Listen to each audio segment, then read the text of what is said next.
This just kind of came to us. Yeah. So I didn't see it because we're all involved. Like we're next door riding a Chuck the Bull and all these things that we've been doing today. Damn you, Chuck.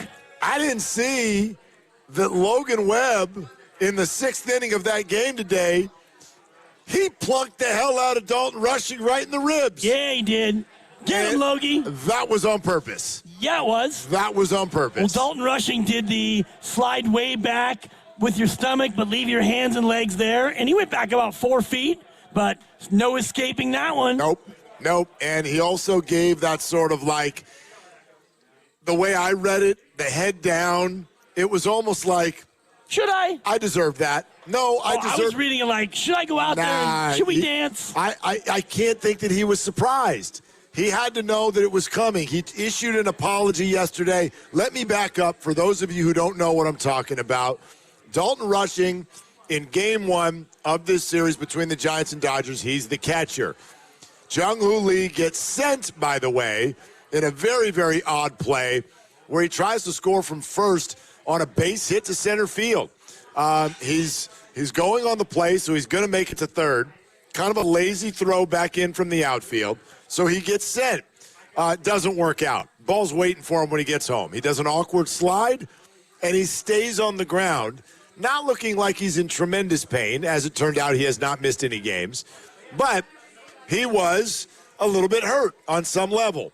And there's video of Dalton Rushing walking off the field because it was out number 3, turns his head back, looks at Jung Ho Lee, turns his head back to the Dodger dugout, and you can read his lips, says, F him.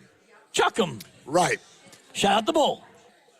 By the time this went viral online, Dalton Rushing gets asked about it the very next day, last night's game, says that he did not in any way mean to have this look like he was diminishing the importance of Jung Ho Lee's health.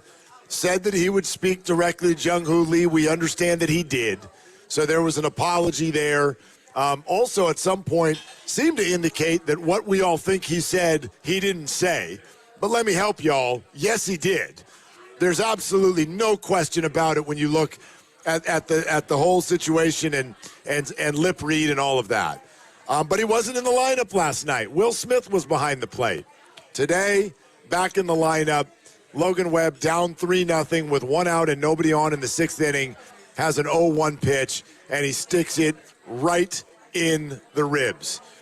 I think this simply goes in line with everything we've said about the Giants for the last week. This team, look, they're still 3 games under 500. I'm not overly excited yet, but what I've seen in the last calendar week is that this team clearly plays with an edge, and it seems to be working for them. Yeah, they're definitely feisty. They're a feisty squad, and the fact that they waited till Rushing was back in there and still paid him back. And you know what? Logan did it the right way. He threw it not at the head. It was perfectly placed between the shoulders and the waist, and it was done with 1 out and nobody on base. You're already down 3-0, so it's not like it's a 0-0 game in the 8th inning. It was a spot where you go ahead and make it happen in the perfect time, and Rushing takes his base. And I know you're looking at what I was just looking at as well, which is, Rushing was definitely not thrilled by it, judging by how he went into second on a double play ball. Yeah, he did. He took a questionable slide that, quite frankly, was out of the baseline and a little high, going right into the midsection of Willie Adames as they turned a double play. And if you watch Adames walk off the field after all of this happens, he has some words for Dalton Rushing. No doubt. It might have been bleep him. It could have been. I don't know. And you and I looked at him going to first a different way because he bat flipped, not the way we were used to it, but he kind of spins it on the ground and takes off his stuff. And you could tell he was not happy. Yeah, probably hurt. Probably 93 miles an hour, yeah. Logan Webb right in the ribs. And I was actually looking at a video posted by Dodgers Nation on Facebook, yeah, and scrolling through the comments. And one of the commenters was, that's why he went hard at second base. Yep. And it's like, yeah. And so these teams will play 9 more times, I think. Plenty. And listen, if this is what we're going to get from Dodgers Giants, inject it into my veins. This is great. I hope that they don't like each other. I hope that this does get louder. I hope again, I don't want anyone to get hurt. I don't want anyone to get hit in the dome or anything like that. But, and I certainly don't want any of this energy to bleed into the stands between these two fan bases. Yeah. We don't need to go there. No. But if there is extra energy behind this, if there is a little bit of bleep you, I think this is wonderful. And by the way, it helps the Giants a lot more than it helps the Dodgers. The Dodgers are the big, bad, best team in baseball. If this allows the Giants to stop doing the whole rollover, we can't compete with you kind of vibe that's been in the stands the last few years, then great. Stand up to them. Stand up to them.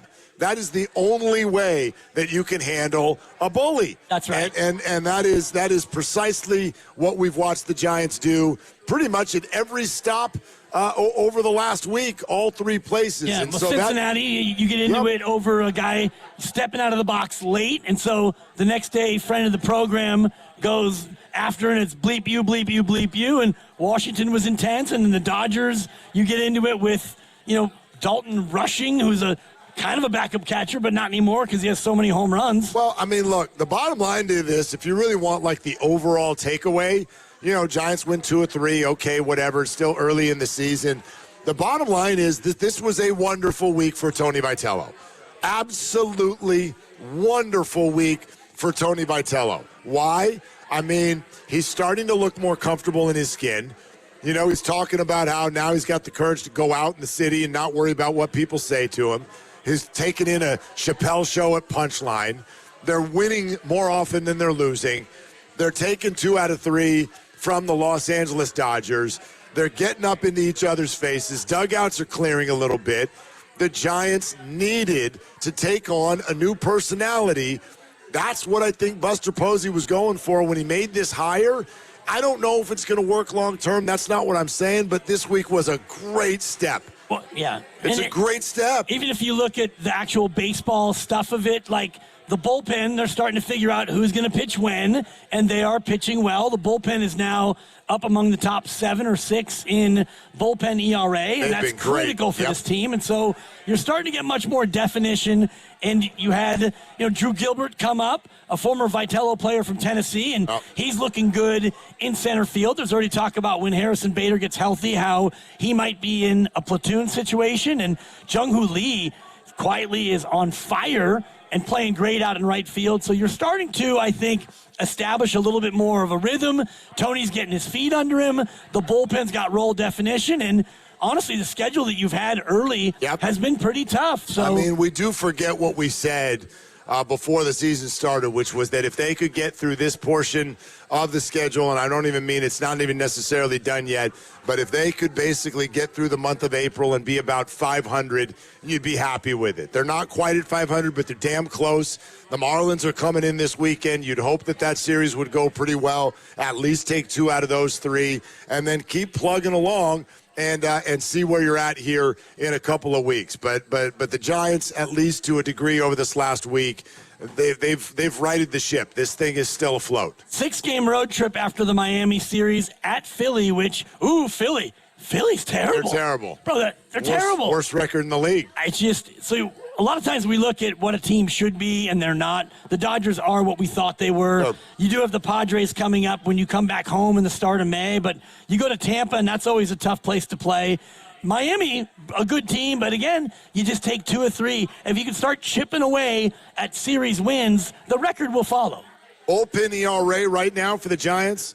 That bullpen that, remember, we're playing games before the year started about like try to guess the bullpen arm and meet the players, and nobody had any idea whose role was what and who was down there. They right now have the 6th best ERA in all of baseball. And if you look at what it's been of late over the past 6 games, the team in total has given up 0 runs twice and 1 run once. So it's the starters who are, passing the baton to the next guy. Logan today was pretty solid. He got no run support, but he's starting to normalize where he should be. Roop has been great. Robbie Ray's been dealing, and the pen has been super strong. Giants bullpen ERA is a full run better than the Los Angeles Dodgers bullpen. Yeah. A full run better. That's big, and you saw it last night. Yeah. Dodger bullpen came in behind Shohei, tossed up hanging curves. Yeah, and that's been the Dodgers' Achilles heel for a number of years now. No doubt about it.